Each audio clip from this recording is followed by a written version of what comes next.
नर्मदे हर नर्मदे हर नर्मदे हर। महाराज जी प्रणाम। नर्मदे हर महाराज जी। नर्मदे हार कहिए। यहाँ का 11 लिंग ज्योतिर्लिंग के विषय में महाराज जी कुछ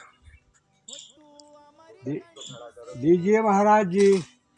नर्मदे हार मात गंगे हार जटा शंकरे हार नमः पार्वती हर महादेव हर।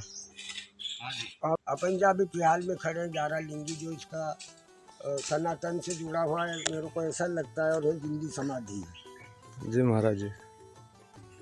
और यहाँ हमने देख लिया भजन करने वाला साधु रह सकता है, बगैर भजन वाला नहीं रह सकता है। ये हमारे हिसाब से सिद्ध भूमि इसको यहाँ बोलते हैं, और जो पुराने संत हैं वो भी बताइए है कि सिद्ध भूमि है। यहाँ भजन करने का स्थान यही है, ऐसी जगह भजन होता है।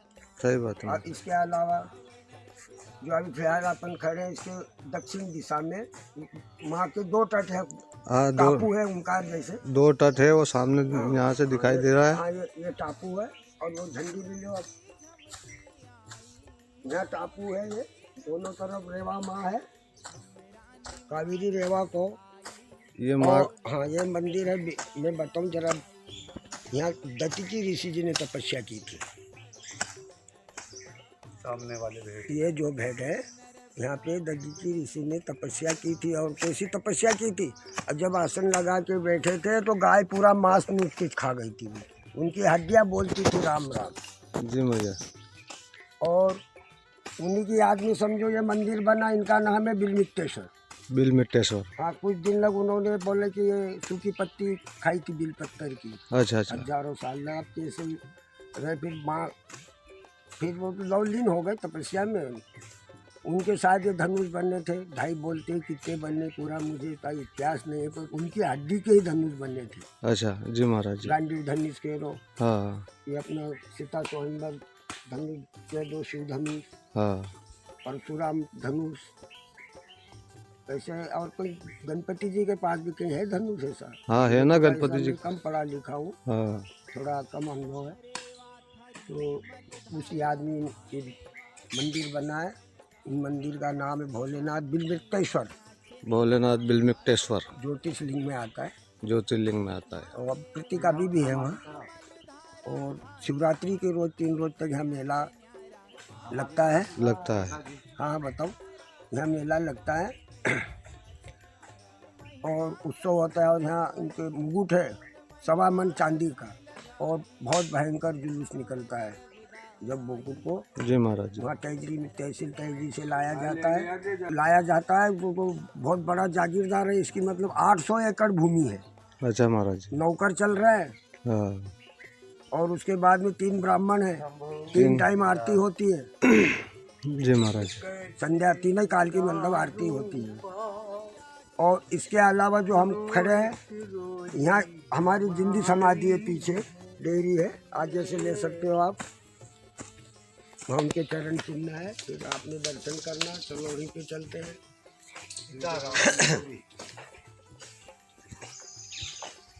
इन्हों को जिंदी समाधि बोलते हैं। जी महाराज। और फिर यहाँ से ये जीरा है, इसको जीरा बोलते हैं। जी महाराज जी। हमेशा चलता है। और जैसे भी जो पैसे हिसाब से नहाने आते हैं उनको फायदा भी होता है। और ये जो अभी झाड़ियों में पानी है, हाँ महाराज जी। यहाँ जो 11 लिंगी जो पुरानी है बनी हुई, वो नीचे है, नीचे प्रत्यक्ष में दिखती है।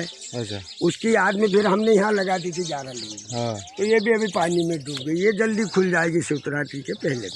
अच्छा, यहाँ खुल जाएगी। हाँ, 11 लिंगी यहाँ स्थापित की है,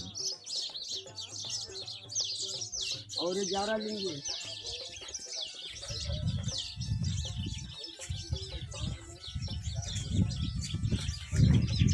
ये जिंदी समाधि है।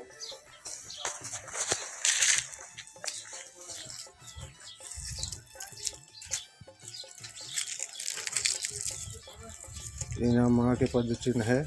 जिंदी समाधि, जिनकी समाधि है संतों के है, संतों की है। हाँ। ये भोलेनाथ। उनकी याद में रहते वो। हाँ। पार जितने भी ऋषि वो है सब उनके हैं नहीं। और अब यहाँ से अपन चलते हैं, भेंट तो हो गई। भेंट हो गई। अब इसके आगे अपन दुआपुर में आते हैं। जी। तो दुआपुर में ये हुआ था, अज्ञातवास रहे थे जी महाराज जी।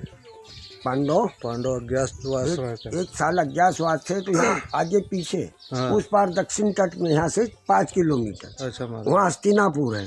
जब इनकी सभा लगती थी, हाँ भाई सभा तो राजा को लगाना पड़ती थी नहीं। हाँ हाँ लगाना ही और धर्मराज यहाँ रहते थे सामने, जो धर्मपुरी है। पड़ा। अच्छा महाराज। और इसी के यहाँ खूज की जो परकम्बा जाते वो खूज को नहीं कूदते, हाँ जो मांडव से आती है। हाँ। वो नदी है खूज है, यहाँ त्रिसंगम है, त्रिवेणी संगम है। त्रिवेणी संगम है। तो ये त्रिवेणी संगम का महत्व भी है कि दुआपुर में कुब्जा ने यहाँ तपस्या की थी, इसको कुब्जा संगम बोलते हैं। कुब्जा ने। हाँ कुब्जा संगम। हाँ। और फिर यहाँ चले वो हथनौर और ये कुब्जा संगम के बीच में 2.5 किलोमीटर पे दुआपुर का हनुमान आज भी स्थापित है। हमने कल्याण में पढ़ा, सुना, लिखा, देखा भी, पढ़ाया भी। अच्छा महाराज। और इसके पीछे आप जाएंगे यहाँ से, हाँ। ये तो दक्षिण तट की बात। अब अपन उत्तर में तो यहाँ खड़े, अब इसके पीछे अपन जब जाएंगे तो बोराड़ है। बोराड़। यहाँ ब्रह्मा जी ने तपस्या की थी। ब्रह्मा जी ने। हाँ, उन्होंने भी सूखी पत्ती बिल की खाई थी। जी महाराज। चलती थी भोलेनाथ में, जो सूख जाती थी वो खाते। तो उधर जाने के लिए मार्ग है महाराज जी? सुनो बापू, उसकी याद में अच्छा। ब्राह्मण गांव भी रखा है ब्रह्मा जी के नाम से।